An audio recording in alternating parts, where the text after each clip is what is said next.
Welcome to Ministry Pivot. This is Reverend Russ. I am again super excited that you have joined us. Whether it's today, whether it's tonight, whenever you're watching or listening, super excited to have you with us here at Ministry Pivot. We believe that this is your season of opportunity.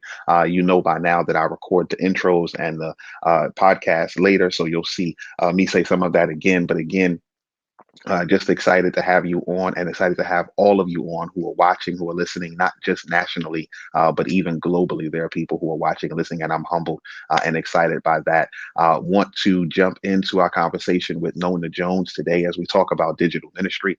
Super excited about that. But before we do, don't forget to go on the Ministry Pivot, and you'll be able to see on Ministry Pivot the previous conversations. We've had some really great ones. You'll also be able to see Ministry Pivot, the archive of our articles. Shout out to Givelify and my partnership with them. We're doing really great work and excited about equipping the church in all of the ways that we're equipping the church through articles and through forums. And so really looking forward to that. And then, of course, don't forget to subscribe on Ministry Pivot, so you'll be able to find out more information about what we're doing. And then I'm talking with Nona Jones today, but I'm also going to be talking in the next couple Ministry Pivot after this. Rather, I'm going to be talking with Sister Unique Jones Gibson, rather, and super excited about our conversation with her, as she is a entrepreneur. As she's over, you've heard before of Because of Them We Can. You've heard of Culture Tags, and so she'll be with me, and it's really a great opportunity for us to kind of hear and glean and learn from a super creative, from a super executive leader, and really just looking at marketplace ministry and how God has obviously played a role in all that she's done. But again, without further ado, let's go into the conversation that we had today with Nona. Welcome to Ministry Pivot, Reverend Russ. I am super excited to have you here with us today, tonight, this evening, whenever you're watching this pivot. So excited that you decided to join us. Don't forget to like, to share, to subscribe. We've had some really great conversations with some great leaders, great thought thinkers throughout the world. And now I'm excited about today. I have a sister, I have a preacher, I have a wife, a mom. Sister Nona Jones is going to be on today. Super excited about the gift that she is. I met Nona several months back, actually, and I've known her for a long time digitally, and just excited about how God has gifted her. Not only is she an awesome wife, is she an awesome mom, is she an awesome leader, she's an awesome preacher, pastor, entrepreneur. I'm going to let her talk more about, she's an author, but excited to have her come on Ministry Pivot today and speak with us about how she's pivoted, how ministry has pivoted, and really thinking about the digital space. So I'm going to stop talking because she's actually here. And so I'm going to invite Nona Jones to us. Nona, thank you for coming on today or afternoon or whenever that is. My brother, thank you so much for having me. I'm really honored to be a part of what you're doing. This is awesome. I'm super excited to have you say yes, to have you carve some time out for Ministry Pivot. And so just really excited.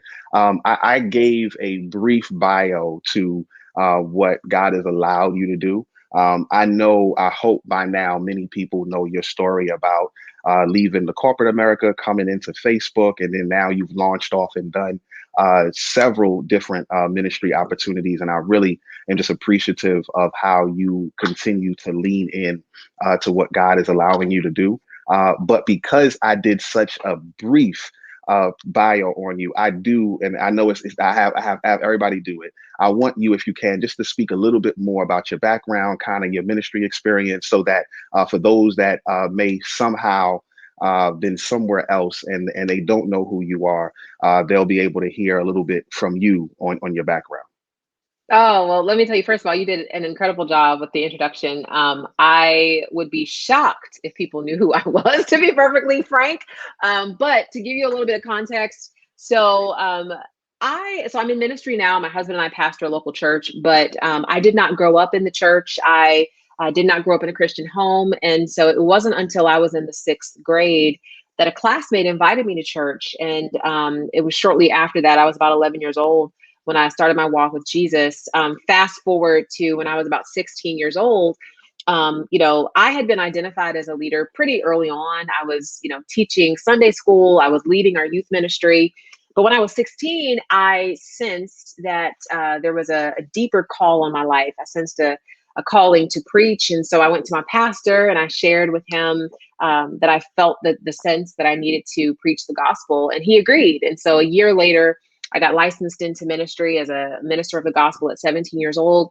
And so over the last, 21 years, I've been preaching and teaching the word of God while simultaneously in the majority of those years, I was working in corporate America.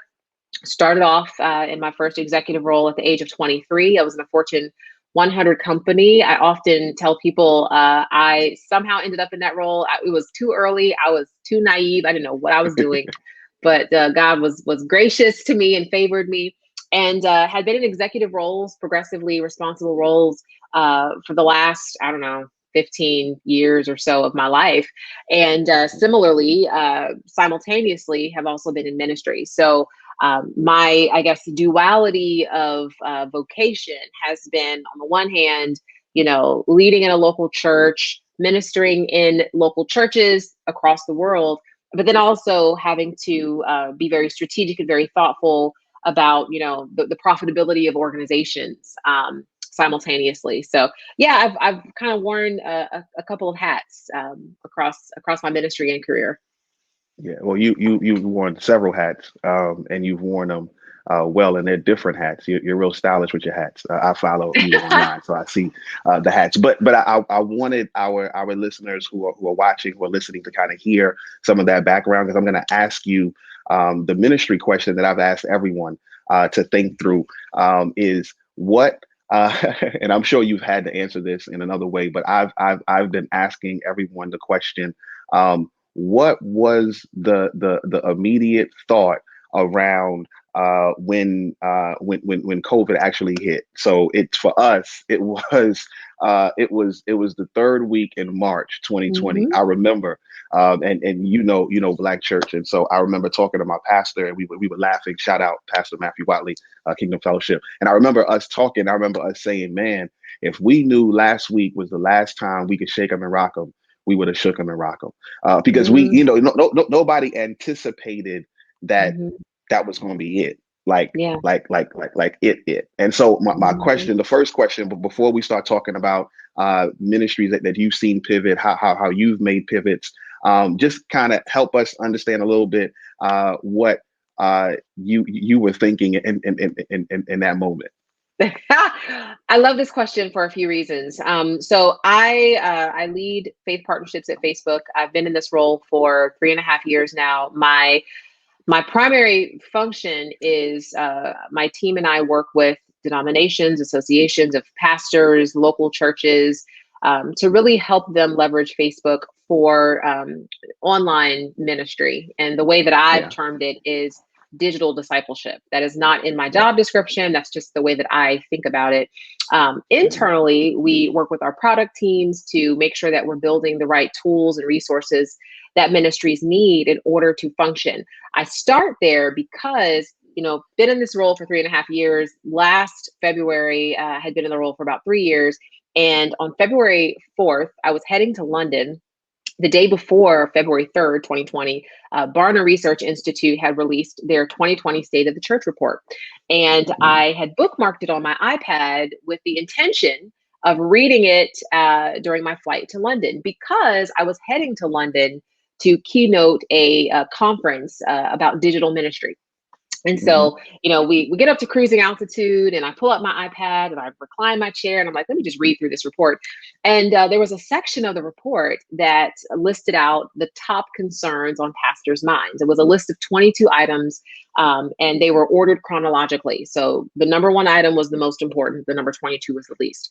So at the top okay, of the list, the number one issue on pastors' minds in terms of how they were thinking about church in 2020 was a concern with watered down gospel teaching. So that was the top concern. Reading down the list, I get down to number 21. So this is the second from the last. The mhm, number 21, the 21st concern, which is basically like one of the last concerns on pastors' minds, was a concern with disruptions to the traditional model of church, such as online church or house church. Get to the bottom of the list. Can't go any further down. The last thing on pastors' minds was a concern with trends in digital technology. And so, Okay. there I am. I'm, heading to London. I'm about to speak at this, conference on digital ministry. I had spent literally the last 3 years keynoting, I don't know how many conferences, speaking to tens of thousands of people about the imperative of digital discipleship. And then I come to find out that after all that work, was literally the last thing on pastors' minds. And so that Wow. February 4th, 2020, I said to myself, I said, man, I have epically failed because, Wow. when I first got into my role at Facebook, let me be very clear. I was not like a technologist. I was not a technology strategist. I did Hmm. not work at another tech company. I was not leading social media strategy at a church. God Hmm. literally called me into this. And so Yeah. once I got to Facebook, that is when I realized just how powerful social technology could be as a lever for ministry. And so I Hmm. really felt the weight of that. And so I took it upon myself to literally travel the world, just proclaiming the power of social technology. And so to have this report come out and say that nobody cared was basically like, oh my That's gosh. wild.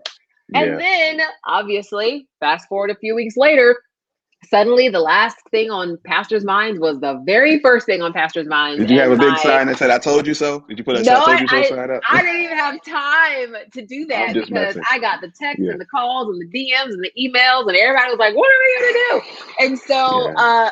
it really was interesting to me because I had spent so many years, trumpeting this need to shift the Yeah. paradigm from church is a building to church is a community. Yeah. Really trying to get back to the biblical model of ministry. And yeah, it took a pandemic for Yeah. everyone to see the Yeah. power of social technology. But God always has a ram in the bush. And so He does. I didn't know that a pandemic was going to happen, but God knew. And so being at Facebook at that time meant that I was therefore like literally in the center of supporting churches and helping them use social technology to continue the work of the gospel. So Yeah. yeah, it's been very, very real for me. That is awesome, and I can only imagine because we had the opportunity to be at Facebook with you, a couple of pastors and myself, to talk through what that could look like and kind of mimicking through. And it was really exciting stuff. And then this hit, so then it was like, okay, Yeah. well that's on pause, but we were still, and everybody that you had in the room for the most part was already thinking this way and kind of working in this way. So it was really helpful to think through it. We're recording this now in February of 2020. This will probably air in May of 2020. And so I want to ask you this question in light of that. I know none of us are soothsayers, but I do want to ask the question around up until now. What are some ways that you've seen churches pivot? That have been like what are two or three kind of churches, you have to name the churches, but what are two or three things you've seen churches do to pivot to that digital discipleship that has been helpful? Well, the first thing is, and this is not tactical; it's more philosophical. I think the Hmm. first pivot was recognizing that the pandemic was not just going to be a temporary overnight inconvenience.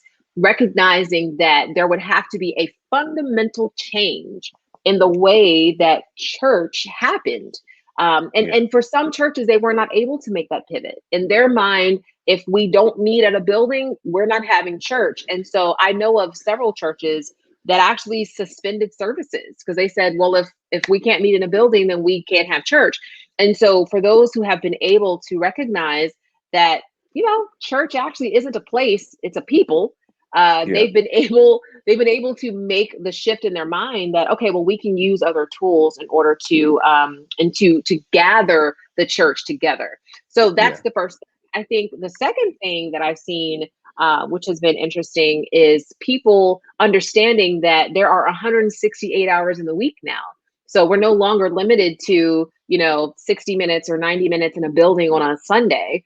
There's Yeah. 168 hours in the week, of which most people tend to have their phone within arm's reach. people who previously weren't coming to Bible study. They previously maybe weren't coming to prayer night.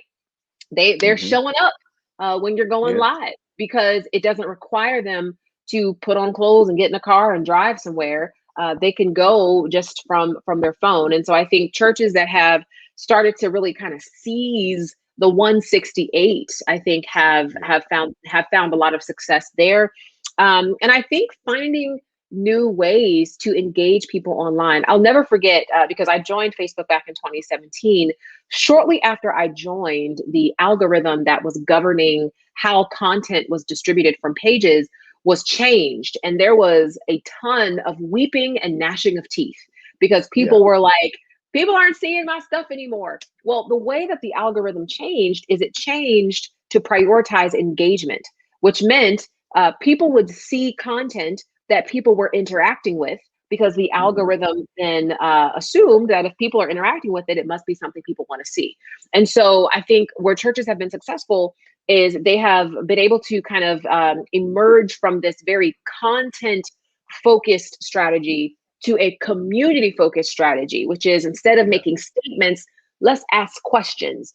Instead of just posting content, let's try to connect people to each other. Let's learn more about people so we can help them facilitate friendships. Those are just a few things I've seen that I think have Yeah. been really, really great changes.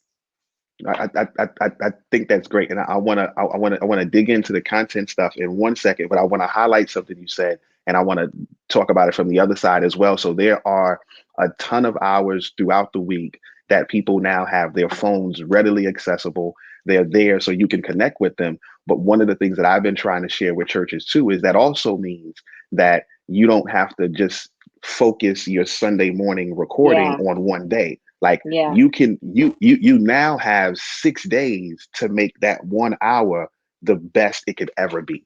yeah, And I don't it's going to take more work. But I do think that it has to be that, especially now, again, when this airs in May, we will have been in this for several months. And if you are still using the same backdrop, the same format, like somebody's going to get bored. I'm not saying they yeah, are. I'm just saying they might. So I think that is a key piece. But you bring out the content and community piece. yeah. And one of the fears I have, Nona, is I have a fear that as again this will come out in May sometime, and we'll start because in my area it's going to get nicer where you live. We're not talking about it, but it's going to get nicer where I live, and the weather will start to warm up and I believe that churches will go back to worship and forget about online. Um, and Mm-hmm. I am nervous for that because I think that it's gonna push them in the wrong. Can you talk a little bit about just that content community pivot that I think churches need to make that you kind of alluded to, even when you get back in, right? Just understanding that people are still online, Mm-hmm. they're still watching, they're still in, and not watching it, they're still in worship online. Yeah. Well, I think it gets back to I believe it was Matthew chapter 4, verse 19, where Jesus said, "Come follow me, and I will send you out to fish for men." The That's model good. of ministry is not come follow me and I will make the fish jump on the beach so that you don't have to go fish. Like the model of That's ministry good. is if you're going to follow Jesus, you have to be committed to going out. And I look at that verse and I often think, Jesus called us to be fishers of men, but many of us have settled for being keepers of the aquarium. We're like, the fish are Mhm. here. Let's just keep the fish here. But Yeah. fish eventually die in the aquarium, right? And so that's why so many churches are declining or plateauing in attendance. Right after September 11th, there was a resurgence of church attendance because I think as a nation, many people wanted hope and they needed hope. But that started to decline over time because all that happened is we were basically putting new wine in an old wine skin. So Yeah. I'm hoping that pastors, even those who are listening to this, would rethink the fact that if you have prioritized your building as the place where church happens to the exclusion of the sea of people that are online, you very well may find yourself tending a fishbowl. And I don't think that's what we've been called to do. So my hope is that after we have seen the reach that these platforms provide, that we will continue to invest in them. And I do think part of me thinks that people have this idea that they're going to open the church doors and people are going to run back to the building. I don't think that's the case. Mhm. I think there are going to be a lot of people who are very worried, who are very nervous. I don't think that we're going to have so-called normalcy for a very long time. And so we're going to have to continue to invest in online ministry, not as an alternative to church or not as a temporary substitute, but as church. It is church. What is church? Church is the body of Christ. It's a community of people who are following Jesus. It doesn't require a date, time, or location. And if you think about it, Mhm. Jesus never said, "Hey, y'all, I have this amazing sermon I want to give, but you have to come see me in the temple on Saturday or Sunday, and Mhm. I'll give it to you Mhm. then." He didn't do that. So I think we Yeah. have to adopt that mentality. And again, I think, attendance, the proof is in the pudding. If Yeah. you open your doors and 5 people show up, I think you're going to realize that, oh, wait, this isn't a passing fad. We're going to have to continue Yeah. to invest there. Yeah, no, I definitely agree. I did a set, by now they'll all be out, a set of articles with Givelify on preparing, and one of the things that I write in the worship experience is you can't expect that everyone is coming back, but what I think is going to Mhm. happen is going to have new people who are interested. To your 9/11 comment, they're interested, and so, but that also means that the tension that I think we're going to have, and we're going to have to manage it. It's attention to manage. Shout out Andy Stanley. Is we're going to have to manage the newness and Yeah. a ton of people coming new. So what we Yeah. used to do, and what was, if we went to the same church, there was stuff that we just knew it was white noise for us. All Yeah. that's out the door because you got a ton of new people who are coming in, and you got to really ask yourself, do these things make sense, or should we Yep. shift them? Should we change them? I think that's one of the pivots we have to make. I want to ask you a question around meaningful pivots, but in the digital space. You have a book. I know you wouldn't necessarily talk about it yourself, but I'm throwing it up for you to talk about it because we need to get it and we need to read it. And it talks about social ministry, but really Mhm. social media in the social ministry. Can you share just a little bit about that? And really, what I'm trying to get you to help us those who are listening and those who are watching, some keys that they can use to start making this pivot from just social media to really being social ministry. Sure. Well, so the distinction between social media and social ministry is this: when people think of social media, they're typically thinking of marketing, raising awareness, increasing reach, increasing followership. Social ministry is not focused on increasing my reach, increasing my followers, increasing awareness about me. Social Hmm. ministry is a mindset that prioritizes the spiritual and the natural needs of other people. And so instead of making a post about an event that I have coming up, I'm going to make a post to try to better understand the needs that people have. So it really changes the way that we use technology. It changes the way that we engage with people using technology. So I give the example in my book about Facebook groups because so when you think about technology, there's two different types. There's social media and there's broadcast media. Many times we're using social media as broadcast media because broadcast media is basically focused on getting a message to an intended audience. So it's typically one to many. I have a message, I'm going to send it out to people. Hopefully they get it.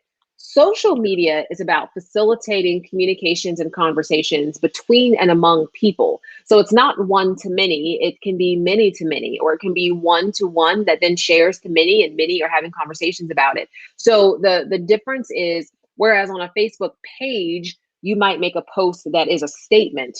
In a Facebook group, you would make a post that asks a question. Now, let me make the distinction here about your Facebook presence.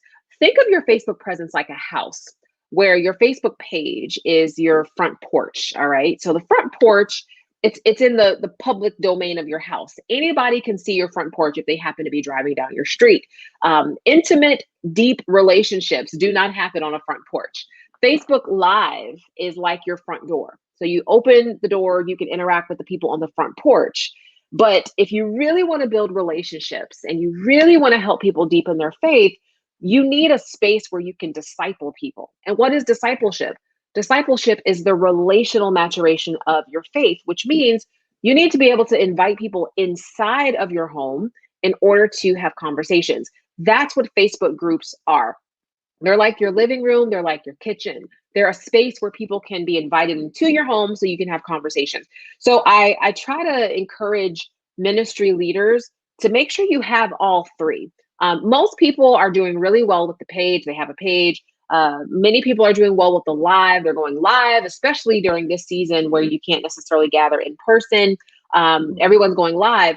But after the live stream ends, that's where you want ministry to begin. And that's Yeah. where the group becomes important, right? Because I mean, you think about it as a pastor yourself, as a pastor myself, discipleship is not what happens when I'm up there preaching, because everybody's just listening. They're listening, they're hopefully learning, they're being challenged. Discipleship is what happens when people get in community with other people. And that's what happens within spaces like Facebook groups.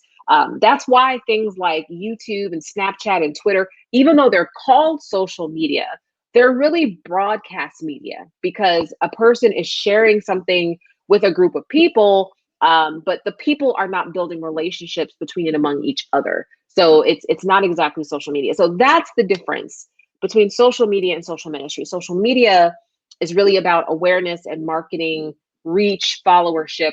Social ministry is about helping to change people's lives. That's awesome, and I think, and I'm hoping that those who are watching and listening are taking note of it. We're gonna put everything inside the show notes, so when you watch this and listen to this, you'll be able to have the show notes with a link to Nona's book. But I also, what I heard as well, that triggered some thoughts, is not only do we have to pivot our broadcast to social, right, and how we are in community more, but we really have to pivot how we develop content in order to go out, because I can no longer think that my content is one way. The best Right. content is two way. And so I have to deliver in a way where there is a level of engagement on purpose. And Yes. so I think that's awesome. Let me ask you two more questions and then we'll round out. One question is around resources. Obviously, I'm gonna put your books in the show notes. But are there any other resources that you would recommend churches and leaders to kind of look into? Like, I know we've spoken about obviously you using Facebook and using that as live, but we've spoken about like church online and I use and how we Mm-hmm. use them. And I believe there's some still tools that Facebook is working on to engage. And so I'm excited about those. But any other kind of resources that you would recommend? I have a resource tab that I like to fill out for leaders, that I want them to be able to hear it and then do something. Yeah, well, so my team has a Facebook page. It's the Facebook for Faith page. I always recommend that people follow that page, because we're constantly sharing resources and information on that Awesome. page. We also host a monthly, it's called Blueprint for Faith live training. And that's why I encourage people to follow the page, because we post on the page when it will be. But we do live training to cover the various aspects of tools and resources that you can use. And in addition to that, Facebook offers a very comprehensive online certification. It's called the Facebook Blueprint course. You could just Google Facebook Blueprint and it'll come up, but it covers all of the products and the tools that Facebook offers and how you can optimize them for your organization. So those are all free, and I would strongly recommend that you look into them. That's great. I'll put a link to all of those in the show notes.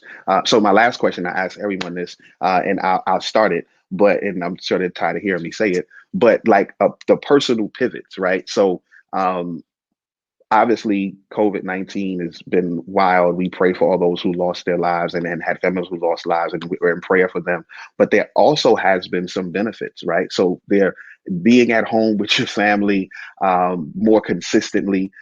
being for me, being able to, my daughter had a bike and we were able to, get her to ride her bike for real this past summer. And I even joined a bike club and was able to ride my bike and do a century ride. And so there have been some benefits. And so I wanted to ask on your side, just so listeners and those who are watching can know what are some benefits that you've seen in this season, some positive pivots. I think all of them positive, but positive personal pivots, if that makes sense.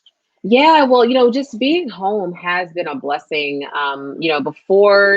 Before the world shut down, I was often gone, sometimes 4, sometimes 5 days out of the week, traveling all over the country, all over the world, every single week, getting home, being exhausted, wanting to get some sleep. And, my children, of course, they missed me, I missed them. And so just that was very challenging. I think being home has been great.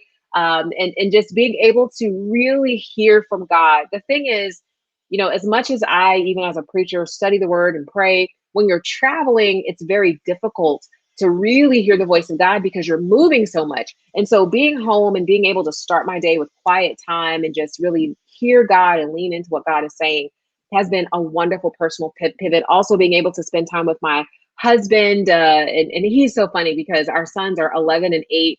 And I'm sure you'll appreciate this as a husband, but I, being a very busy woman, sometimes I would come home and be like, all right, I'm tired, good night.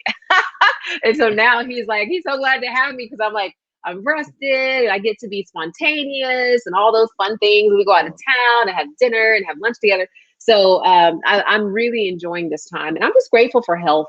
Just grateful for health and for my family's health. Amen. That's awesome, and that's one of the things my pastor and I spoke about, and my wife, marriage and family therapist, we speak about as well. That there's pieces of this season that even when we do get back to open or whatever that Yeah, is going to look like, we're gonna hold on to. So like this yeah, video, this works. It works. It's not the same, but it works. And so yeah, we're going to figure out ways to use this so that we can be home yeah. more often and we can be family dinners and family walks and those things more often. So that was super awesome. Nona, thank you so much for being a part of Ministry Pivot. Is there any last minute pivot thought that you have, maybe that we didn't cover? We pretty much ran through. I'm pretty detailed, so I try to write a list out. We pretty much covered everything, but I didn't know if there was anything that you else that you might want to say, want to share to kind of encourage people as they pivot in this new season of opportunity. No, I thought you did a very thorough job. So I would just say again, thank you for having me. I think it's so important to have platforms like this to equip the church, and I'm just grateful for your voice. Thank you, Nona. Thanks again, everyone, for joining. Whether you're listening, whether you're watching, please don't forget to like, to share, to subscribe. I know you hear that everyone's saying it, but please don't forget to do that so that those on your timeline can hear, those who are watching can hear, and of course, don't forget to download the show notes. Get some of the two books that Sister Nona has. Will bless you, and even the other resources that are on there. And until we meet again, don't forget this is your season of opportunity. Excited to see what God is going to do as you pivot forward. God bless.